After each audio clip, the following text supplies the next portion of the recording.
British. It You was were so reading funny. British fanfic. I was reading British fanfic. Vertex, you look how I feel. Empty and completely done. Morning. Welcome to another Tentacle Quill. Getting on. You just graduated from your master's. Yes, yesterday. Yeah. Right, so we were talking about Franco-Belgian, your childhood really. Yes, I grew up on a lot of Franco-Belgian comics.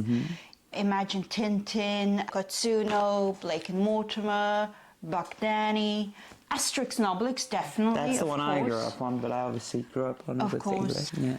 But there was just really bustling comic scene for Belgian and French artists. But today... But we were talking about like what nostalgic things you were for, and we were talking about like adapting into real life. Yes. And out of nowhere, sense memory triggered, Blake and Mortimer. Blake and Mortimer. These were comics that are a little bit older. I mean, they're still in publication. The original author, Edgar P. Jacobs. Yes. He started writing them about the end of the war. Yeah. Well, the first one was published in 1946, but he was already doing comics during the war. The hilarious thing is you didn't actually think it was Franco-Belgian. I mean, you see a comic book saying Blake and Mortimer, created by Edgar P. Jacobs, which is like about the most British name I can think of for a Belgian to have. And it's basically about this British professor and secret agent. Yes, it's filled with Britishisms. It's so funny. It like, even in the translated, well, not the translated, I'd say the original. Yeah, the thing you thought was translated. Exactly. It still had English exclamations. Yes, for example, it would be like French, by Jove, and then go on in French. It was were so reading funny. British fanfic. I was reading British fanfic. It's really funny.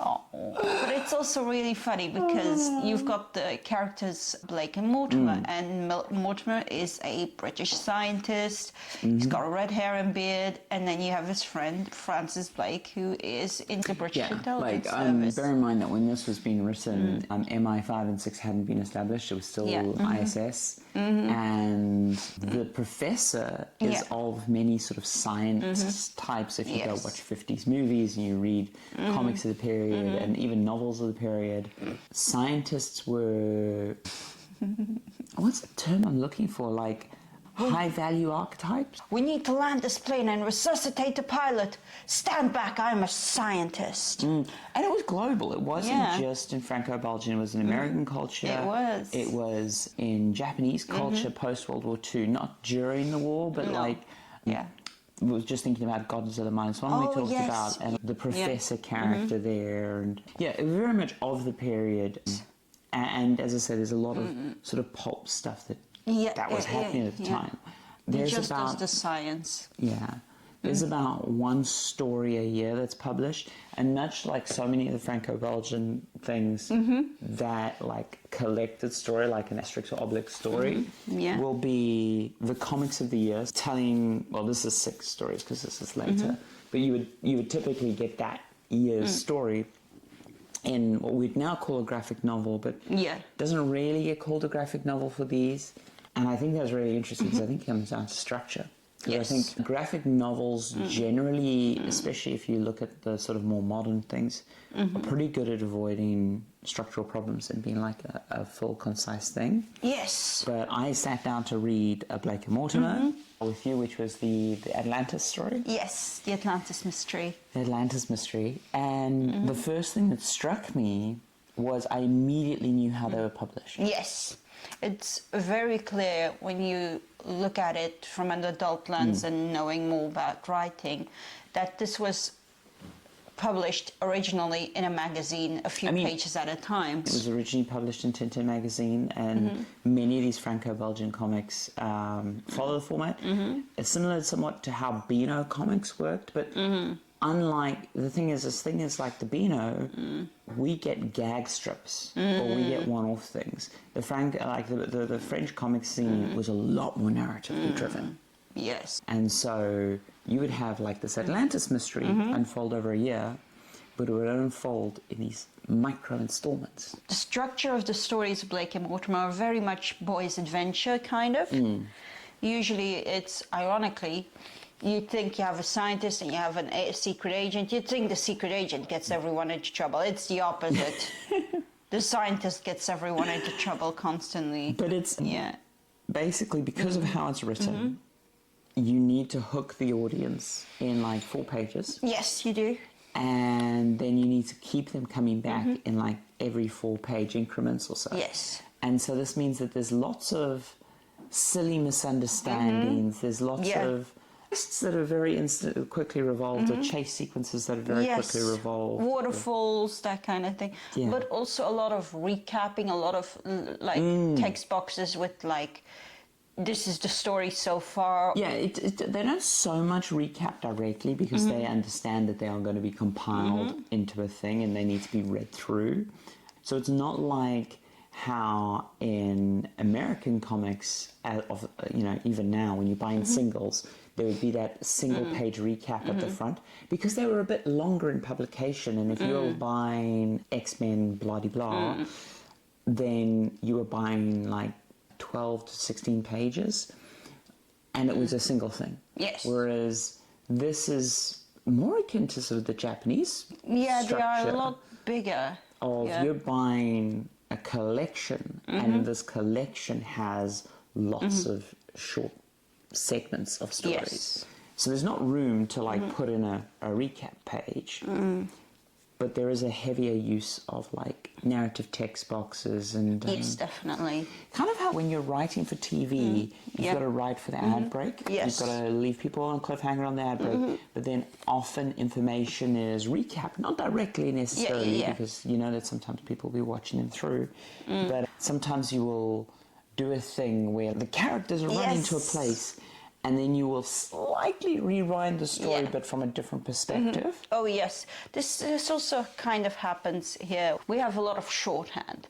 For example, mostly the bad guy is this guy called Ulrich. And so there's a lot of easy shortcuts there because it's like, oh, Ulrich shows up. We know there's trouble now. You don't need to explain his entire backstory. You know that something's going to go wrong. And it also provides an easy way of throwing a spanner in the works. For example, in the Atlantis mystery, when we see that Ulrich has infiltrated their expedition. It's like, the reveal, the mask pull. Oh, God, I love the old mask pulls. So, yep. But yeah, it is kind of like how pantomime tropes and all these things of these narrative shorthands that the medium has formed, that if you're new to the medium, you're like, oh, this is the thing. But if you're familiar with the medium, it's like, hey kids, here's the thing. Look behind you. Yeah. It's like, if Sherlock Holmes pulls out the violin and starts doing drugs, that he's about to have a breakthrough. But, this is like, we see this a lot in these kinds of stories. But, like, for example, we just brought up Sherlock. We had Moriarty. Yeah, Moriarty is very similar. But, yeah, it's fascinating to me.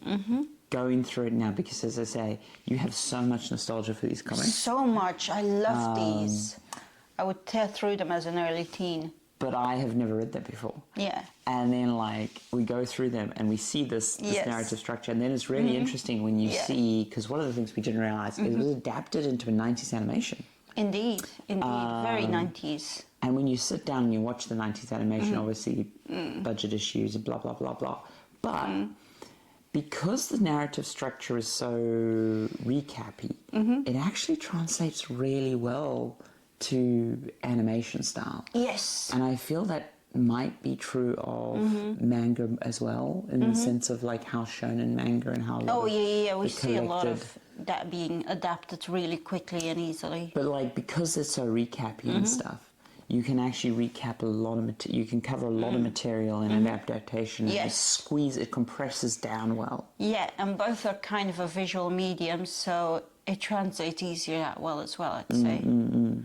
Because they're taking a year of comic publication typically for the cartoon, and they're converting that story into typically a 30-minute episode. I think there's some episodes where they break it into 2 parts, but the bulk of them they manage to compress it down to an episode. And obviously there's things that are thrown on the cutting room floor there, but that tells you how compressible it is. Whereas if you were to take a collected publication of, say, a year of American-style comics, I think they would compress down less. Yes, that's true. But yeah, structure-wise, we have, of course, the main arc, and then we have a bunch of smaller arcs just jumping about like little grasshoppers. Yeah. Constant little... And it's interesting now because I feel like, and we've spoken about this somewhat before, but at least in the West it's a new phenomenon, but it's been a big thing in Asia, is the web novel and writing through and publication and things. Of course, because even my beloved bookworm, you see it a little bit, not as much. Yeah. Where she is writing 3 chapters a week or whatever. Yes. And as I say, this is becoming a bigger thing in self-publishing in the West, where people are releasing chapter chunks, usually through Patreon or something like that. And I think there's, at least in that context, there's less incentive to go for the cliffhanger because A, you're dealing with a mature audience usually, or more mature, and B, because it's in the context of Patreon or something like that, you know, people are actively seeking it out. Yes. Whereas I think if someone was to, that's kind of a cool idea actually, if someone was to do like a monthly publication of ongoing fiction, but they were doing, you were like, oh, you get a few chapters of this book, a few chapters of this book. Yeah. I think then there would be a bigger incentive to restructure your writing to this. Yeah, I mean, doesn't Shonen Jump kind of still do that stuff? No, Shonen Jump, and as I say, in Asia it's super common, mostly with manga, but pretty much, like, I'd say 80% of the successful light novels which become manga and stuff start out as web novels. Indeed. But obviously, you know, in the comic space, webtoon and online comics dominate. Yeah. And I know that, you know, I was hugely into the online comics world in the late 90s, early 2000s, and I was doing my own comic at the time. And there were definitely, like, the writing structure there affected a lot of things because you would know your publication schedule, and if you were like a daily comic that did weekdays or whatever, you'd know that that's the thing. Or a lot of the comics would have a color comic on a Sunday or something, so you would pace yourself. Oh, yes. So the big thing happened on the Sunday. Yes, there's a lot of pacing going on there that you need to make sure that when you finish your 4 pages for that week's submission, you're not in the middle of a conversation between 2 characters, for example, or that you can round that up with a bit of a cliffhanger or something, like a little dash that goes, Yeah, no, it's an interesting thing because, like, even on things like YouTube, you see it where people are like, they're very intensely aware of their first few moments of drop off, and they're like, oh, I need to get to 8 minutes for a mid roll, and obviously the meta changes constantly, and blah blah blah. But you know, people, especially if they're writing very structured videos, write for those sort of breaks, and I just find it fascinating because I think these constraints. Yeah, sorry. No, it's probably these constraints kind of like evolve from, oh, we need to finish this, so that's the way, or mid-roll credits, or oh, this needs to be finished for then because this artist is going to do the next part. And that's it. It's fascinating, right? Because if you were not reading Franco-Belgian comics outside of Asia, I don't think you would come across this structural thing because, as I say, like the Beano had a similar publication limit. But for whatever reason, we didn't do narrative stuff as much over here. Oh, yeah, it was like gag stuff, wasn't it? Gag stuff, yeah. Sorry, the Franco-Belgians ran off with all the British stuff. You guys were just having to do for humor. I'm sure there are examples of it. Of course, but it was just not dominant. True. And it is interesting because it's a situation of, like, if you were to do TikTok videos or whatever, right? Could you do a feature-length film published in TikTok snippets, and then is it a feature-length film? Like, is the primary product the TikToks, then the little snippets, or is the primary thing the collected feature film at the end? Yes. And it's like an artifact of the process. And how much can someone enjoy it if they've got one of those snippets but they don't know the rest of the story, for example? Because you might get dropped into the middle of a story by buying, say, one of these collections and just being like, oh, I'd never heard of this one before, and just reading it, and like, how much of it is going to catch you into reading more of it? Yeah, I just find it so interesting because I think a lot of people, when we talk about writing, we talk about novels, we talk about maybe screenwriting or something. Yes. But they don't realize how many different ways there are to write content. Oh, definitely. And how that, like, the medium or the form... I mean, and we are talking about this as if this is a long past thing. You can still do this. You can still... Well, no, I mean, the Tintin magazine's still in publication. Oh, wow.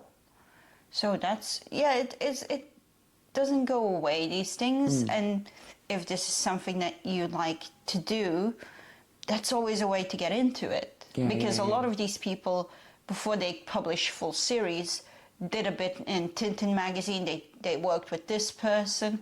Again, the importance of networking. But you do see some of this in subreddits and stuff where people are posting their novels in segments or chunks. Yes, and we also see it on things like Reddit where long ongoing stories might end up getting picked up by publishers, and it's just, it's wonderful. And it also just speaks to the importance of, if you are doing something, if you want to create something, put your work out there. Create a small thing, put it out there. Create a small thing, put it out there. Rinse, repeat. Yeah, it's what Finish works. projects. Yeah, it's what works for you. Obviously, as I say, whatever method you use is going to leave like mold lines on the work. It's going to like, you know, mark the work with your process. Yes. Ironically, one of the things that started us down that rabbit hole was talking about a real life thing. I maintain that Tom Felton and Rupert Grint would make the perfect Blake and Mortimer. Okay, yeah, I can see it. I can totally see it. I genuinely think that the adult actors they have become. No, that sounds amazing. Kind of. I mean, you've got the mischievousness and the straight-lacedness, And if you're interested in any of these Franco-Belgian comics, there's a good chance that they are available on Cine Books. Yeah. Not sponsored by them, but this is how we found them. The publications and translations are everywhere. Lots of languages across the range. My personal nostalgia is for Asterix and Obelix. Yes. Yours is mostly Yokozuna, Blake Mortimer, Tintin. Also definitely recommend Yokozuna if you're into sci-fi and female-fronted comics. Yeah, definitely I recommend. The Franco-Belgian stuff was a lot more imaginative, I think, than we got over here. We got a lot more superheroes. Yeah, we got a lot more science fiction, boys stuff, that kind of thing. And I quite like it. I mean, I just love the art of Yokozuna. It's just that kind of insecty, it's really well done. It's good. It's good. Right. Well, with that, we'll leave you and love you. I don't know what comics you grew up with. Let us know in the comments. I mean, comments. You can let us know in comic form and mail we would be very impressed. We'd love that. Yeah, the non-existent PO box is not going to appear above my hand because we have not set one up. But yes, no. Just hand it to your nearest cat. They will get it to our cat. That was us today. Have a great day. Toodles. Toodles. I don't trust the feline postal service. They've had too many scandals.